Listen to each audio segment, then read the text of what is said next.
Merhaba değerli izleyiciler. Seçim Özel 2024 programı ile karşınızdayız.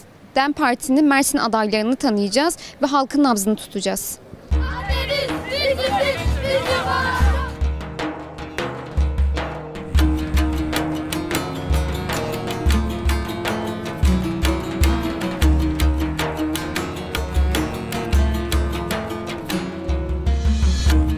Dem gelir, rant biter, dem gelir, devran döner. Dem gelir, savaş biter, savaşsız göçler biter. Dem gelir, rant biter, dem gelir, devran döner. Dem gelir, savaş biter, savaşsız göçler biter. Dem gelir, adalet terazisi. Dem gelir, demokrasi gelir, insana önem verir. Dem gelir, adalet terazisi. Merhaba değerli izleyiciler. Akdeniz Belediyesi Eş Başkan adayları Sayın Nuriye Arslan ve Sayın Hoşyar Sarıyıldız'ın yanındayız. Kendilerine çalışmalarına dair birkaç sorumuz olacak. Öncelikle merhaba. Merhabalar, hoş gelmişsiniz. Hoş bulduk. Seçime sayılı günler kaldı. Yoğun bir seçim çalışması içerisinde olduğunuzu görüyoruz. Neler söylemek istersiniz? Sağdan ne gibi tepkiler alıyorsunuz? Evet, öncelikle çok teşekkür ediyoruz. İyi yayınlar diliyoruz. Bizi izleyen herkese saygılarımızı, selamlarımızı iletiyoruz. Evet, sizin de değindiğiniz gibi çok az bir zamanımız kaldı. Vakit az gittikçe artık daralıyor, yani yaklaşıyor başarıya doğru diyelim. Sahadaki izlenimlerimiz çok iyi. Sahadayız, yani yaklaşık 2 ay yakındır. Sürekli alanlardayız, halkımızın içindeyiz, sorunlarını, sıkıntılarını tespit ediyoruz. Birlikte çözüm noktasında neler yapabileceğimize dair sohbetlerimiz oluyor ve ciddi bir ilgi alaka var, ciddi bir heyecan var, güzel bir coşku var. Özellikle de kadın ve gençlerin bu anlamda ciddi desteklerinin olacağını iletiyorlar. Bu da başarıya yüksek bir farkla gideceğimizi gösteriyor. Teşekkür ederim. Sizler neler söylemek istersiniz? Ben de başkanımın bıraktığı yerde şunları belirteyim. Öncelikle bizi izleyen, dinleyen seyirci, izleyici arkadaşlarımıza selamlarımızı iletiyoruz. Gerçekten bugün Akdeniz çok heyecanlı, çok büyük bir sabırsızlıkla 31 Mart yerel seçimlerini bekliyor. Nedir bu sabırsızlık? Bir kere Akdeniz yıllardan beri DEM Parti geleneğinden gelen belediye başkanları ve yönetimlerindeydi. Bu 2019 yerel seçimlerinde yaşanan talihsizliklerden ötürü belediyeyi biz kaybetmiştik. Ve bu dönem halklarımızda çok ciddi bir anlamda bizim olanı geri alma arzusu ve iradesi teşekkül etmiş durumda. Kimin yanına gitsek herkes biz ne yapabiliriz? Belediyemizi kazanmak için nasıl bir destek sunabiliriz? Sizlere nasıl yardımcı olabiliriz telaşı içerisinde? Özellikle de gençlik ve kadında çok ciddi anlamda bir beklenti var. Belediyemizi kazandığımızda yapacağımız projelere dönük ciddi bir hazırlık var. Ve biz bu heyecanın, bu sahiplenme ve arzunun seçimde tarihi bir zafere neden olacağının farkındayız. Hazırlıklarımız da bu yönde devam ediyor. Seçime 2 hafta gibi bir süre kaldı. Biz gecemizi gündüzümüze katıyoruz. Her gün alandayız, sokaktayız. Çalmadık kapı, ziyaret etmedik tek bir vatandaşımız kalmayana kadar da çalışmalarımızı yürüteceğiz. Dile getirdiğiniz bizden olanı geri alacağız diye HDP yönetimindeki Akdeniz Belediyesi'ne 2016 yılında bir kayyum atandı. Genelde Akdeniz özellikle Kürtlerin yaşandığı Kürt mahallelerinde ne gibi kayıplar yaşandı 8 yıllık bir... Şöyle söyleyelim, bugün 2016'daki halkın iradesinin gaspı dediğimiz kayyum saldırısı en başta kadınlara, gençliğe ve emekçilere dönük bir saldırı girişimiydi. Kayyum'un yaptığı ilk proje kadın merkezimizin kapatılması oldu. Hemen ardından halkımızın yoğunlukta yaşadığı Siteler Mahallesi'nde bir kanalizasyonun üstünü açarak halkın zehirlenmesine ve kötü kokuların yayılıp oradaki esnafın zarar görmesine neden olmuştu. Sonraki süreçte toplumla belediye arasındaki bağ hepten kopmuş ve belediyenin taşınmazları ranta peşkeş çekilmiş, toplumsal sorunlar hiçbir şekilde çözüme kavuşmayacak bir sürece girmişti. Daha sonraki AKP pratiği de kayyum politikalarının bir devamı niteliğinde olmuştu. Ne yazık ki Akdeniz kentsel dönüşüm adı altında rantsal dönüşüm politikalarıyla ranta peşkeş çekilmiş, sermayenin harcamalarına konu olmuştu. Biz de tam olarak bu noktada Akdeniz Belediyesi'ni gerçek sahipleri olan işçilere, emekçilere, kadınlara ve gençlere teslim etmek ve onlara dönük hizmet projelerimizi hayata geçirmek üzere gümbür gümbür geliyoruz. Teşekkür ederim. DEM Partisi kendini kadın partisi olarak tanımlıyor. Eş başkanlık üzerine de birçok çalışmalarınızı gördük. Sizler neler söylemek istersiniz? Aynen, yani eş başkanlık sistemimizi hayata geçirmek için hukuki mücadelemizi devam edeceğiz. Bunu sistem haline getirmek ve bunu yasallaştırana kadar mücadelemize devam edeceğiz. Ama bizim partimizin içinde zaten halkımızın kabul edilmiş. Bu anlamda da tabii ki sistemin halen buna karşı hukuksuz retçi ve kabul etmeme anlayışı mevcut, ama biz bunlara karşı mücadelemizi sürdüreceğiz. Evet, eş başkanlık bizim için mor çizgimizdir.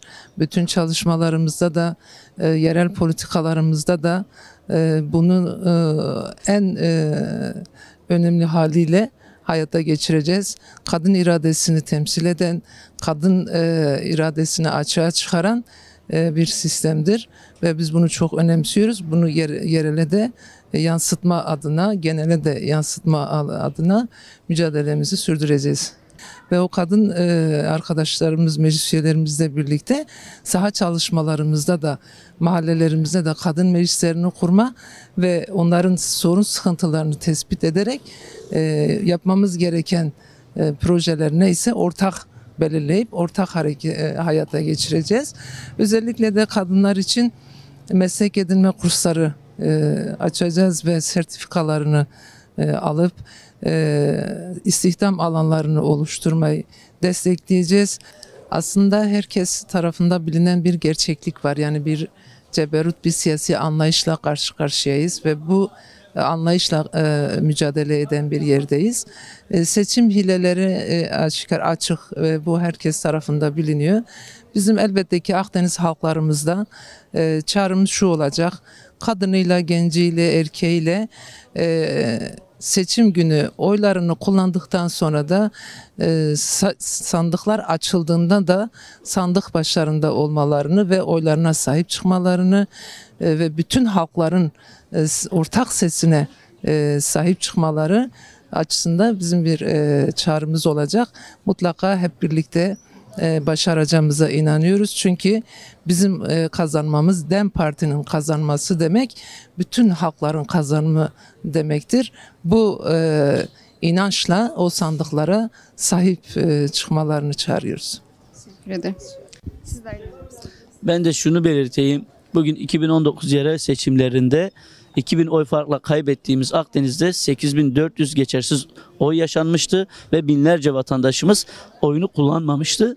Biz bu dönem bütün vatandaşlarımızın gencinden yaşlısına, ilk defa oy kullananından hastasına kadar herkesin oyunun başında olması için, sandığının başında olması için azami hassasiyet gösteriyoruz. Şehir dışında olan öğrencilerimize, çalışan emekçi kardeşlerimize gelip oy kullanmaları için her türlü imkanı sağlayacağız. Hareketli seçmen konusunda da tek bir oyumuz ziyan olmayacak şekilde hazırlıklarımız tamdır. Şunu belirtelim: vatandaşlarımız sandığın başına gittiğinde DEM Parti'nin ağacının altına mührünü basacak ve kendi zaferini kendisi elde etmiş olacak. Hep birlikte kazanacağız. Bizler kazanacağız. Dem demame, dem dema serkeftiniye, DEM Parti'ye diyorum.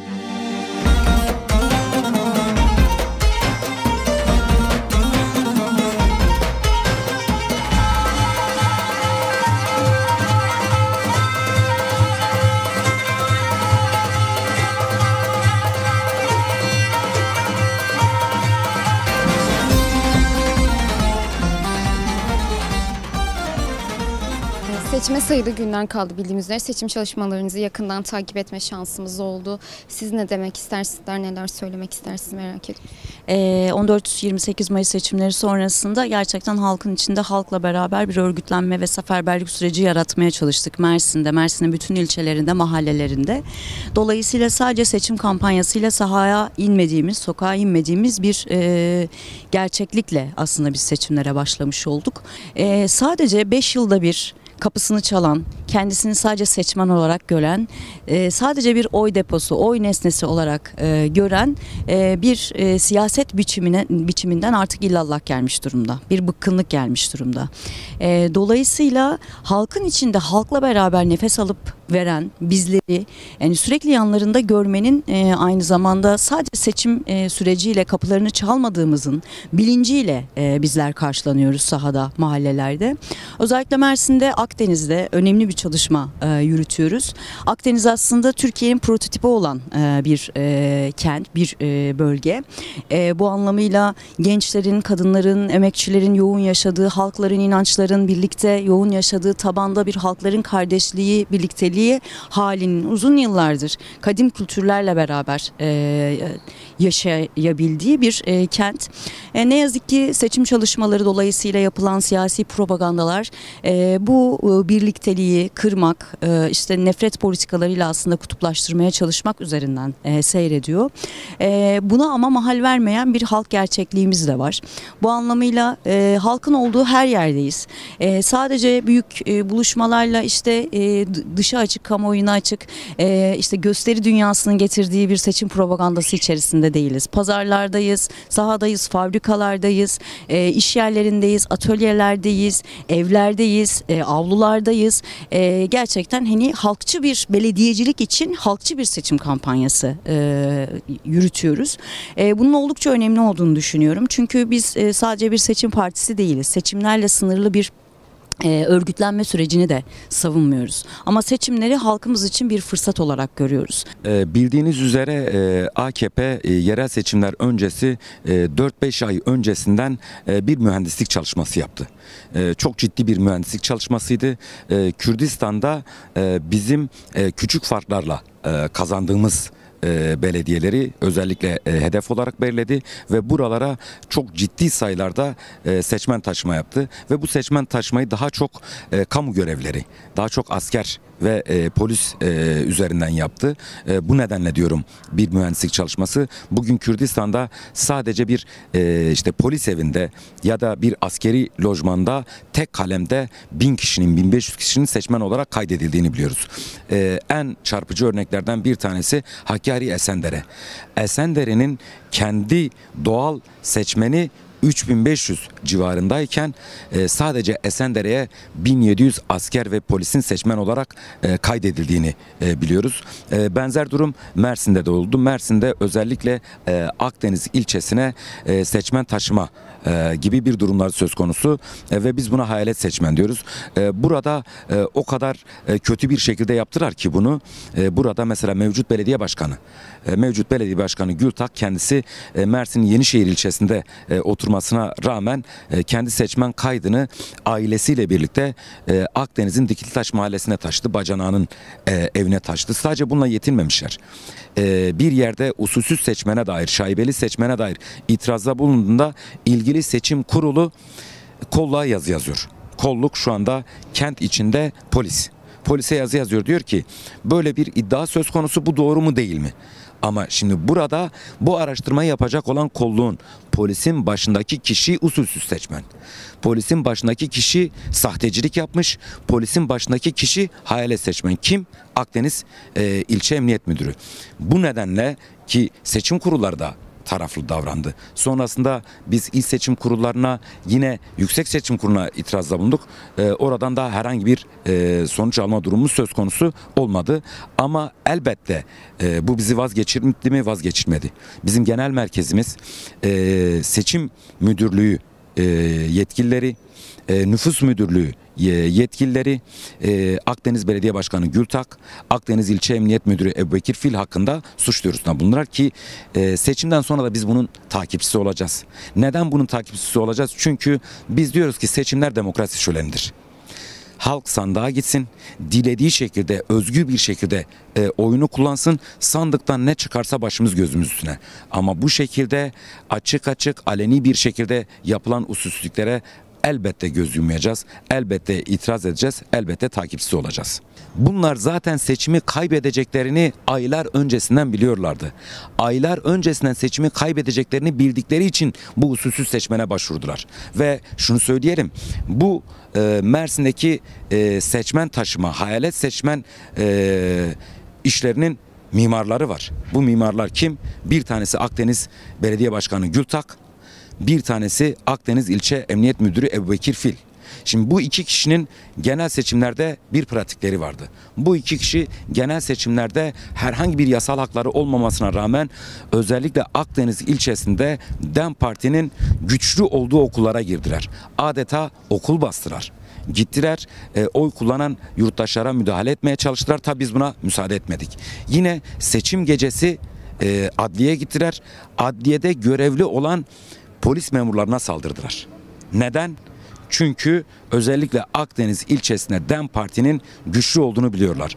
Şimdi bu anlayış önümüzdeki günlerde bizim kaygımız şudur ki provokatif davranışlar içerisine girecekler. Kaybedeceklerini anladıkça, kaybedecekleri tescillendikçe, kesinleştikçe bu tür davranışlar içerisine girecekler.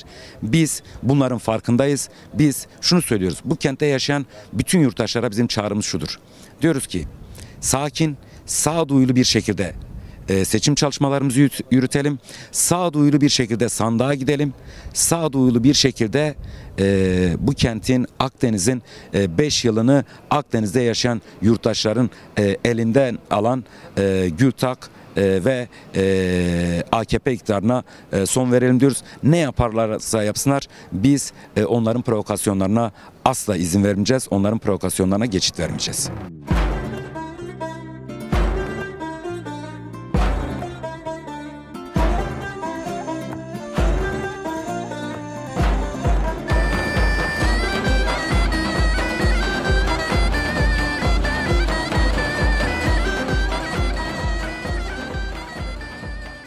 Seçime sayılı günler kaldı. Ne söylemek istersiniz? Beklemedeyiz. Şu stres bir bitsin istiyoruz. Zaten belli zaten. Yani Akdeniz'de DEM Parti'ye destekliyoruz. Seçime sayılı günler kaldı. Bir şey söylemek ister misiniz? Düşünceleriniz neler? Vallahi yani siyasi partiler tabii yani demokrasinin yani vazgeçilmez unsurlar. Yani bunların sağlıklı bir şekilde seçime girip halkın iradesini meclise yansıtabilirsek ve belediye başkanlığı seçimlerinde tercihlerimizle yani bizlere hizmet edecek olan insanları seçebilirsek kendilerine ve çevresindekilerine veya siyasi anlayışla kendi yandaşlarına dönük olarak çalışma yapmazlarsa yani toplumumuz çok daha sağlıklı, çok daha iyi koşullarda yaşamlarını devam ettirir. Yani bunun için de mucize de gerek yok.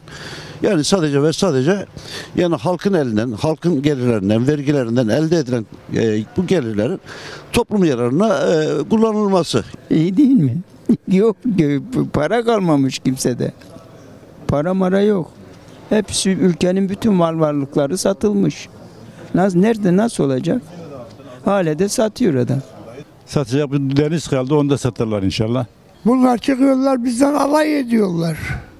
Niye alay ediyorsunuz? Siz kimle alay ediyorsunuz? 200 milyon 100 bin ton asfalt dökülmüş. Nerede bu 200 milyon 100 ton? Asfalt buradan Amerika'ya yol olur be. Evet, İktidarı sevmiyorum. Vaatlerini de yapmacık buluyorum. Allah sonumuzu hayretsin. Hiç iyiye gitmiyoruz. Peki yerel seçimlere sayılı günler kaldığını söylemek istersiniz? Ne söylemek isterim? Allah yardımcımız olsun ya. Kötü. Daha da kötü olacak. Ölmesi gerekir. Ancak öyle kurtuluruz. Seçime sayılı günler kaldı. Ne söylemek istersiniz? Seçime sıralı günler kaldı ama milletin beli büküldü. Seçime sayılı günler kaldı. Ne söylemek istersiniz? Ne düşünüyorsunuz? Vallahi ne söyleyeyim yani. Milletin anası ağlamış bir durumda. Millet rezil. İnsanlar bu Ramazan ayında evine bir ekmek götüremiyor. Yani daha ne söyleyeyim? Peki iktidarın vaatlerini inandırıcı buluyor musunuz? 600 tepsi yalan zaten. Yalan. Yani ne söylememi bekliyorsunuz? Yalan. Adamlar hangi seçimde ne söylediği de yaptı. Ne düşünüyorsun? Neler söylemek istersin? Valla benim söylediğim budur. Ben sadece DEM Partiliyim. Ondan başka şaşmam. Neden DEM Parti? Vallahi ben Kürt olduğum için. Onun için ona vereceğim. Peki DEM... Size soralım. DEM Partiliyiz. Neden DEM Parti? DEM Parti düzen partisi olmadığı için. Kürt partisi olduğu için vereceğiz. Peki DEM Parti'den beklentiniz var mı? Var tabii.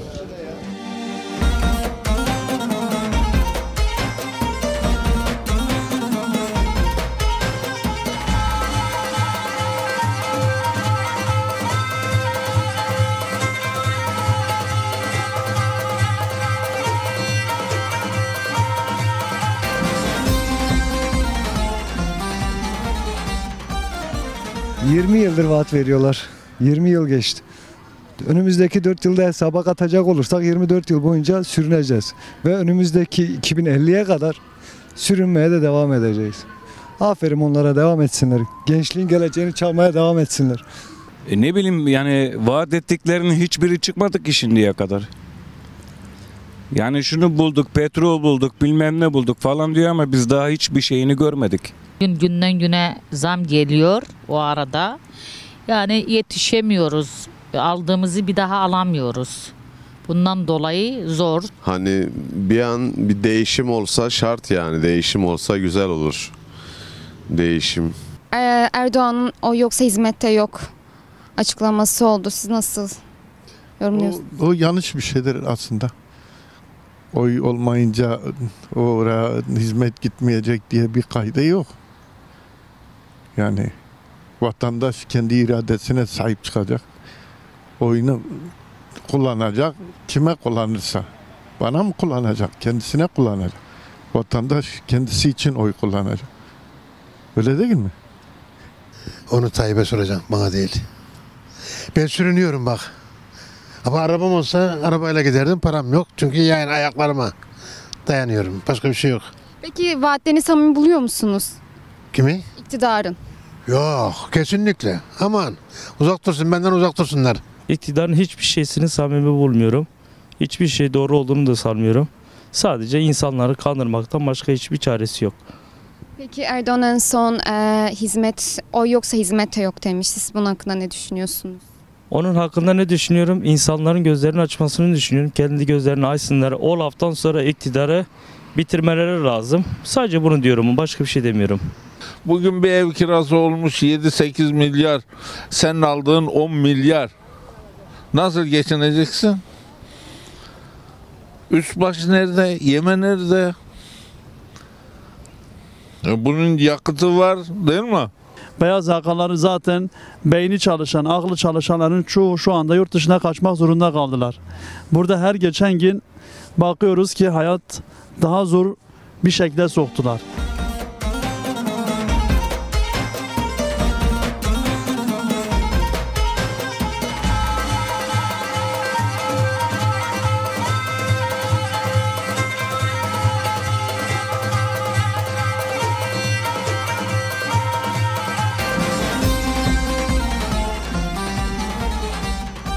Seçime sayılı bir zaman kaldı. Ne düşünüyorsun? Ne mi düşünüyorum? Bütün seçimler gibi aynı senaryonun olacağını düşünüyorum. Yine AK Parti, yine ekonomi bozuk. Her gün söz, her gün yalan. 2027'ye de yine biz düzelteceğiz diyorlar. Kendi kendilerini önce bir düzeltsinler. Vurgunu düzeltsinler. Ondan sonra seçim yapsınlar. Hırsızlıkla seçim olmaz. Başka ne söyleyeyim? O yüzden hangi partiden yana kullanacaksın? Ben kendi partimden kullanacağım. Benim partim belli. Partiniz hangisi? DEM Partisi. Neden DEM Parti? Ben Kürdüm. Ve onların bu işi düzelteceğinden de eminim. Hırsızlık olmayacağından da eminim. Ben onun için kendi partimden bugüne kadar 40 yıldır ayrılmadım. Hiçbir günde oyumu başka bir partiye elim gitmedi de kullanmadım. Ve kullanmam da. Ölene kadar da kullanmam. DEM'dir. DEM bizim partimizdir. Başka bir şey değildir yani. DEM'den başka bir şey tanımıyorum. Zaten oyumuzu kendimizden başka kimseye verecek halimiz de yok. Yani Kendimiz şu andaki düzeni zaten hiç beğenmiyoruz. Yani biz derken HDP'ye vereceğiz zaten oyumuzu. Hem zaten belli yani. Ev kime sınıf ama zaten belli yani. Ya belli. Ama yüzler parti kaç tane. Tabii belli yani. söyleyeyim, seçime sayılı günler kaldı. Ne düşünüyorsunuz? Valla benim seçimle ilgili düşüncemi söyleyeyim mi? Hangi partiye oy vereceğimizi söylemekten bile korkuyorsak bence hiçbir şey düşünmüyoruz. Ya ben şu an vereceğim partiyi söylemekten çekiniyorsam demek ki bu ülkede seçimin de çok bir önemi yok. Başka bir şey söylemeye de gerçekten gerek yok. Yani gerekli mesajı verdiğimi düşünüyorum. Denizli'de de DEM Partisi inşallah. Neden DEM Parti? Ya öncelikle kendi partimiz olduğu için DEM Partisi. Kendime yakın gördüğüm için açıkçası. Bizim zaten şeyimiz belli. DEM Partisi. Ondan başka da bir şey düşünmüyoruz. Türkiye'de zaten ekonomi görüyorsunuz. Onu söylemeye gerek yok. DEM Parti diyoruz. Neden DEM Parti? DEM Parti çünkü kendi ırkımız, kendi halkımız, kendi inancımız. Ve sadece savunucu olarak o bizi savunuyor. Ondan başka savunacak bir parti yok. En iyisi DEM Parti diyoruz. Millet yarış içerisinde, daha doğrusu adaylar. Fakat benim aklımın ermediği bir şey var. Niçin belediye başkan adayları siyah elbiseli, kravatlı, dar paçalı insanlarla kuyumcuları, tantunicileri neden gezer? Niçin? Ben gerçekten bilmediğim için soruyorum. Yani eleştirmek için sormuyorum. Yani milletin derdi bu mu? Böyle mi oy kazanılır? Ne yapacağını, nasıl idare edeceğini anlatmıyorlar. Sadece ve sadece işte dükkanları, tantunicileri geziyor, kebapçıyı geziyor, altıncıyı geziyor ve arkasında bir sürü siyah takım elbiseli, dar paçalı gençler var. Böyle bir seçim yaşıyoruz. Varamaz elim ayvasına narına can dayanmazken kırar boynumu yürürüm. Kurdun kuşun bileceği hal değil. Sormayın hiç lal, kara ferman çıka dursun yollara. Yarın bahçesi tarumar, kan eder perçem. Olancası bir tutam can, kadasına belasına sundum. Ben öyleydim loy, elim boş, ayağım pusu. Bir ben bileceğim oysa ne afat sevdim. Bir de ağzı var, dili yok Diyarbakır kalesi.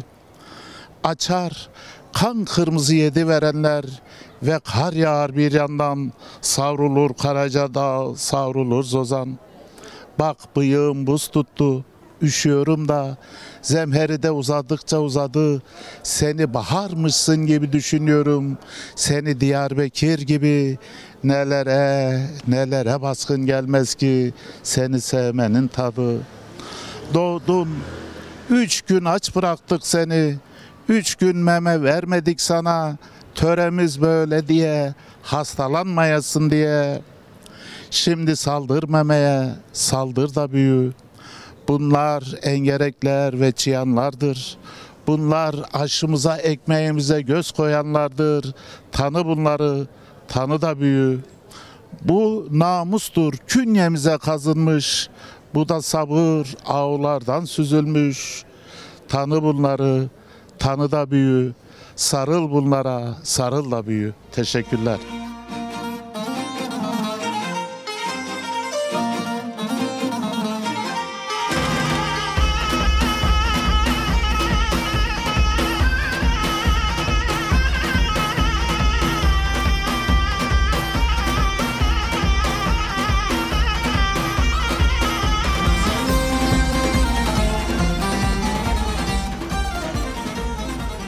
Merhaba değerli izleyiciler. Bir programın daha sonuna gelmiş bulunmaktayız. Bir sonraki programda görüşmek üzere. Esenlikle kalın.